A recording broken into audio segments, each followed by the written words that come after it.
देखिए UP PCS में 150 question आते हैं प्रीलिम्स के जीएस वाले पेपर में, जो 200 नंबर का होता है। उसका कट ऑफ अगर क्वेश्चन के हिसाब से देखेंगे तो 95 क्वेश्चंस के आसपास अगर आप सही करते हैं नेट में, 95 से 100 के आसपास अगर आप सही करते हैं तो एकदम श्योर शॉट है कि आपका कट ऑफ क्लियर हो ही जाएगा। 90 से 95 में थोड़ा सा संशय रहता है। अभी पिछले 2-3 सालों से जब से निगेटिव मार्किंग चालू हुई है तो 90 क्वेश्चन अगर आप नेट में करके आ रहे हैं 90 से लेकर 97 तक में कट ऑफ में आप जो है सुरक्षित रहते हैं कि भैया प्री आप क्लियर करके मेंस दे लेंगे। एक सवाल कई लोग पूछ रहे हैं लगातार कि इसमें कितने क्वेश्चन अटेम्प्ट करने चाहिए। 3 केस हो सकते हैं यहाँ पे।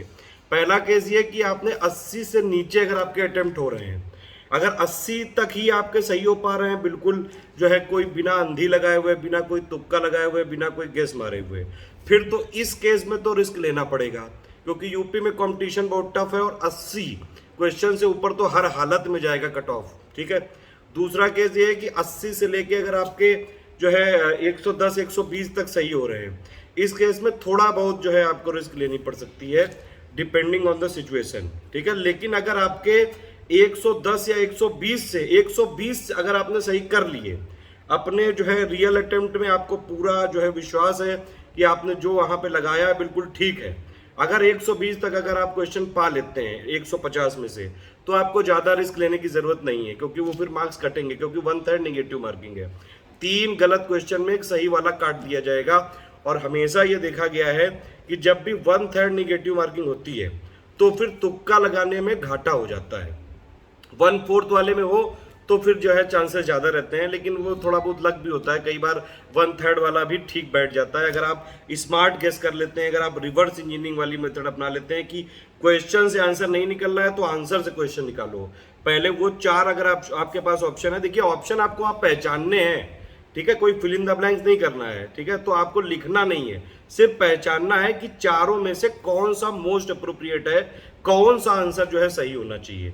उसमें आप इलिमिनेट कर सकते हैं कि 4 में से पहले 2 ले आइए, फिर उन 2 में करिए, या फिर क्वेश्चन से आंसर देखने की बजाय आंसर से क्वेश्चन देखने की कोशिश करिए कि ये वाला आंसर होता तो कैसे जो है क्वेश्चन यहाँ पे फिट बैठता।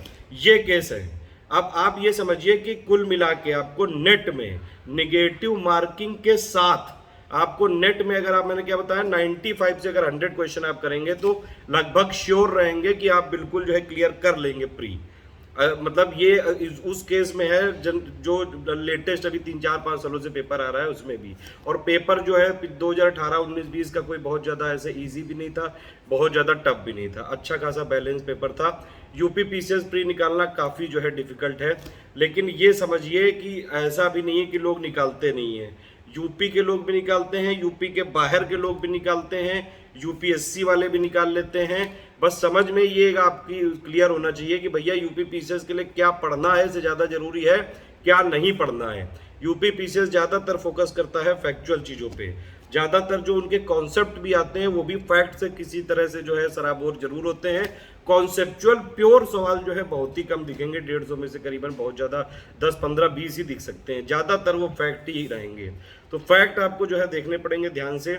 स्टडी फॉर सिविल सर्विसेज आपके लिए प्री मेंस इंटरव्यू के लिए पूरी की पूरी कंप्लीट प्लेलिस्ट देता है बिल्कुल फ्री में।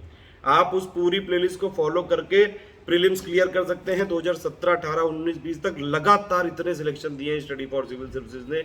आप चाहें तो टेलीग्राम में जाके देख सकते हैं, पेपर मिला सकते हैं, हमारा कंटेंट देख सकते हैं। और मैं ये कोई जो है पेड का प्रमोशन नहीं कर रहा हूं, मैं सिर्फ फ्री प्लेलिस्ट की बात कर रहा हूं। फ्री कंप्लीट प्लेलिस्ट देख के भी अगर आप प्री की देख लें तो सब कुछ उसमें किया जा सकता है। एक आध वीडियो जो बचे हुए हैं, इकोनॉमी पापा वाला है, मिसलेनियस का जो अपडेट था वो मैंने ऑलरेडी दे दिया है। जो लोग फ्री टेलीग्राम की पिक्स फॉलो कर रहे हैं उनको पता होगा 1 अप्रैल 2021 के बाद की पिक्स देखनी है, ध्यान रखिएगा। ठीक है। तो आपको अगर 80 से नीचे हैं आप तो फिर तो लबर लबर करना जरूरी है यहाँ पे, क्योंकि इतना सेफ खेलोगे तो फिर तो सेफ ही हो जाओगे हमेशा के लिए। इसलिए इतना सेफ नहीं खेलना है, रिस्क लेना पड़ता है जिंदगी में। नो रिस्क नो गेन वाली कंडीशन है। अगर मान लीजिए आपके 90 के आसपास निकल रहे हैं तो थोड़ा सा रिस्क लीजिए। ठीक है। अगर जो है थोड़ा मतलब ज्यादा लीजिए, 100 के आसपास निकल रहे हैं, 100 से ऊपर जा रहे हैं तो थोड़ा बहुत रिस्क लीजिए। मतलब इन एनी केस आपको ये इंश्योर करना है 95 से 100 के बीच में अगर आप क्वेश्चन नेट में सही हो जाएं। इसका मतलब क्या है कि अगर मान लीजिए आपके 120 आपने एकदम आपको लग रहा है कि बिल्कुल सही है, तो वो आयोग के आंसर की आते आते वो 110 ही रह जाते हैं। फिर एक आध दिन आप इधर उधर मिलाते हो, सारी चीजें जो है गलत फहमियां दूर होती हैं धीरे धीरे, फिर वो जो है 105 रह जाते हैं, जब ऑफिशियल की आती है तो 100 रह जाते हैं। इस तरह से होता है कहानी, ठीक है। तो कुल मिला के ये सारी चीजें आपको पेपर के टाइम भी जज करनी पड़ेंगी, पेपर का लेवल कैसा है। अगर बहुत ही इजी आ गया पेपर तो सब लोग जो है ज्यादा करेंगे, बहुत कठिन आ गया तो सब लोग कम कम करेंगे। तो कुछ चीजें जो है लगातार आपको पेपर के टाइम के लिए भी छोड़नी पड़ती हैं। उसके लिए बस एक ही चीज अच्छी है कि आप लगातार प्रैक्टिस करते रहिए। फ्री हमारी एक क्विज चलती है एससीएस डेली क्विज में, हम लगातार फ्री में प्रैक्टिस करवाते हैं क्वेश्चन की।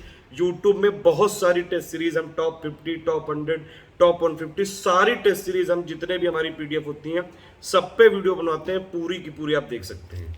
इस तरह से आपको वहां पे अटेम्प्ट करना पड़ेगा, ध्यान रखिएगा। लेकिन मतलब मैंने समझ में आ गई ना, 80 से नीचे में लगाने पड़ेंगे तुक्के, नहीं हो पाएगा इसमें से, ठीक है। कैटेगरी वाइज भी चीजें होती हैं, लेकिन फिर भी मैं ओवरऑल मतलब पिक्चर में बता रहा हूं आपको, ठीक। अगर 90 तक गए तो थोड़ा रिस्क लेना पड़ेगा, अगर जो है 100 तक गए तो थोड़ा कम रिस्क लेना पड़ेगा। 110 तक अगर आपके हो रहे हैं, बिल्कुल सही आपको पता लग रहा है, तो फिर जो है बिल्कुल ही माइन्यूट सा रिस्क ले सकते हैं अगर वो भी चाहें तो। 120 तक अगर आप पहुंच चुके हैं बिल्कुल सही क्वेश्चन करके, मतलब आपने जो है बिल्कुल ध्यान से देख लिया, पहले अटेम्प्ट में आप पहुंचे वहां तक, और बिल्कुल आपको पक्का पता है, इंश्योर है बिल्कुल कि भैया ये बिल्कुल 120 सही है मेरे, पेपर के टाइम ये जरूर लगना चाहिए। बाद में आते आते भले ही 105 हो जाए, 105 या 100 तक भी रहे तब भी हो जाता है। अभी पिछली बार तो जो कट ऑफ है अभी तक कुछ आया नहीं है हालांकि बाहर मार्क्स का, लेकिन ये अंदाजा जरूर है, कई लोगों से जो बातचीत में करता रहता हूँ, हमारे इंटरेक्शन में कई लोग रहते हैं कि 90 क्वेश्चन के आसपास गया था, उससे पहले भी 93 के आसपास गया था, उससे पहले 96 क्वेश्चन के आसपास गया था। मैं क्वेश्चंस की बात कर रहा हूँ नेट में 1/3 नेगेटिव मार्किंग के बाद, ठीक है। बात समझ में आ गई कि नहीं? ये सारी चीजें आपको क्वेश्चंस पे डिपेंड करनी पड़ेंगी। एक टारगेट आपको ये लेके चलना है यूपीपीसीएस के प्री में कि भैया 105 110 का जो है हमको वहां पे छूना है नेट में सही, ठीक है। लेकिन मतलब हम लोग का मेन टारगेट क्या है, 95 से 100 के बीच में सही होने चाहिए। तो इसलिए थोड़ा सा टारगेट अब आप बनाइए, अभी से जो है सोच के चलिए। ये सारी चीजों को माइंड मेकअप होना चाहिए, सारी चीजों के लिए माइंड मेकअप होना चाहिए। ये भी है कि बहुत ही टफ पेपर आ गया तो फिर वहां पे उस हिसाब से जो है कम अटेम्प्ट करने हैं, फिर ज्यादा लेवल नहीं करना है। बहुत ही ईजी है, अब देखिए टफ आ गया बहुत कि बहुत ईजी आ गया, इतना तो आप वहां पे पेपर देख के समझ ही जाओगे अगर आप एक सीरियस छात्र हो और लगातार पढ़ाई की है। मुझे लगता है मैंने सारे क्वेश्चन के आंसर दे दिए। फिर भी कोई कमेंट हो तो प्लीज आप जो है कोई क्वेश्चन पूछना चाहते हैं वीडियो के कमेंट में जरूर पूछिए। फ्री टेलीग्राम ज्वाइन करके रखिए, फ्री हम क्विज करवाते हैं, सारी प्लेलिस्ट फ्री रखते हैं, सब वीडियो के डिस्क्रिप्शन में आप उसको देख के लगातार फ्री में तैयारी कर सकते हैं।